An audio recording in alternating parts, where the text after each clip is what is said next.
Bombay's old Irani cafes have almost all disappeared. These cafes were opened early in the 20th century by Zoroastrian immigrants from Iran, and their faded elegance welcomed all. There were almost 400 of these cafes at their peak in the 1960s, but sadly now just a handful remain, their losses much mourned by Bombayites. Typically, these were humble street corner cafes where anyone and everyone was welcome with warmth, and where anyone could afford a bite to eat or just a cup of chai. These were actually the first places where the common man could enjoy a meal outside the home.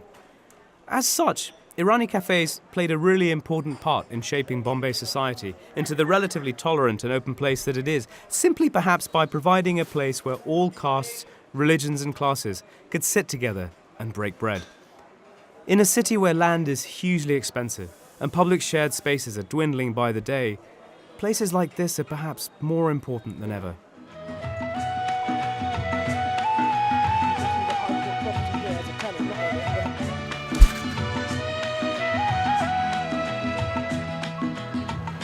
Here we are at Kayani, one of the oldest cafes in Bombay. It opened in 1904 and is actually in its third generation of owners. It opens up really early in the morning, and it's my favourite place to come for breakfast. We love their egg dishes, including the omelette, and their curry is a lot like ours. Their baked goods are also really delicious, and we wash it all down with plenty of chai. It's also really cool to know that these guys were the first people to serve faluda in Bombay, something that was never done before, and now it's available all over the city. A lot of the Irani cafes also have working bakeries, and Yazdani must be one of the busiest.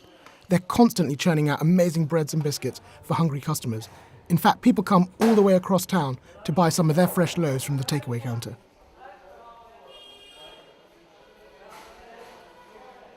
This is another top-class cafe and general store. It's always packed here and for good reason. Right opposite Grant Road Station, it gets really busy with commuters who are having their breakfast before they head off to work. There was a bit of an outcry recently when they were rumoured to be closing, but thankfully they've since reopened.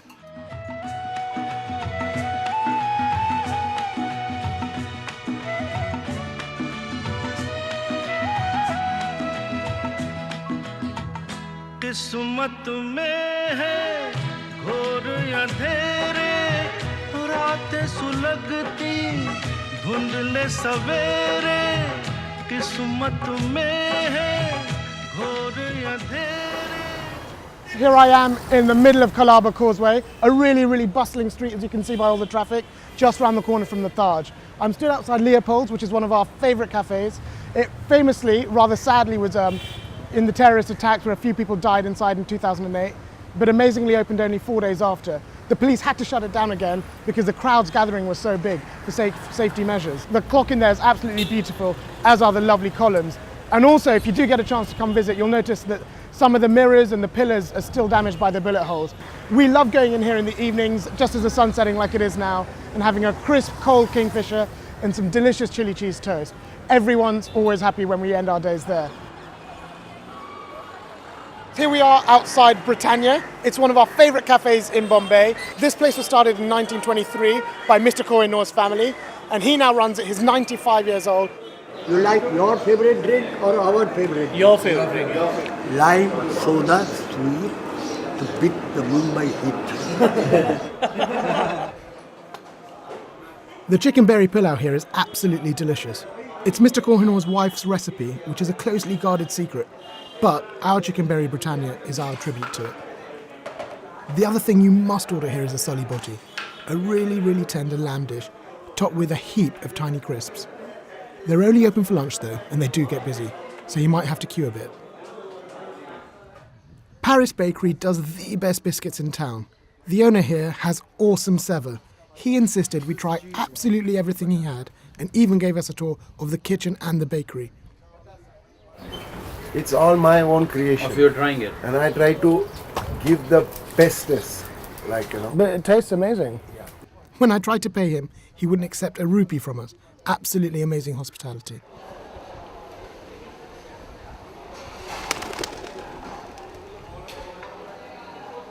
Here we are at Radio Restaurant, a fantastic place right next to Crawford Market. We love coming here for the keema pao. It's absolutely delicious. They say that a lot of the Muslim young gangsters hang out here as well, so we're always a bit cautious when we come in. This isn't actually an Irani cafe, but it is a real Bombay institution and somewhere we always have to stop off after a long hot day wandering around Chor Bazaar. You might recognise a hand wash basin and also the rules on the wall, our tributes to Radio Restaurant.